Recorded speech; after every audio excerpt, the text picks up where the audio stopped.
Καλά Χριστούγεννα! Καλά Χριστούγεννα! Είσαι πράγμα? Είσαι ζώο? Όχι. Είσαι στο σπίτι?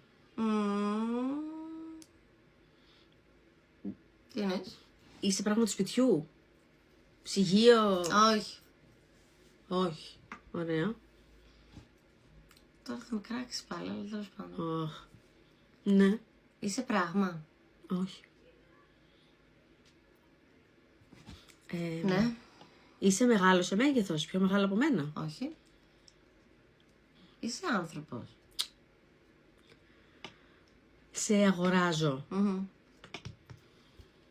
Είσαι μέρος? Ναι. Ρώτα άλλες ερωτήσεις, θα δυσκολευτείς σε αυτό το τομέα. Εγώ για σένα το λέω.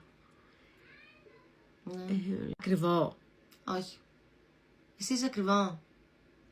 Όχι.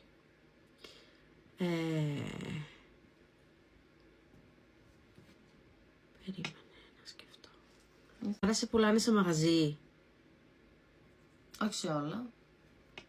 Αλλά σε πουλάνε σε μαγαζί. Ναι. Σε έχω? Αυτή τη στιγμή δεν ξέρω. Νομίζω πως όχι. Παλιά σε είχα, είσαι σίγουρος? Κάποια στιγμή σίγουρα. Οκ. Άρα εγώ σε αγοράζω για να μην σε χρησιμοποιώ στο σπίτι μου. Σε χρησιμοποιώ έξω. Για το αυτοκίνητο είσαι? Όχι. Είμαι DVD player? Ποιος, τι, όχι Νικόλατα. Και δεν είναι πράγμα το DVD player.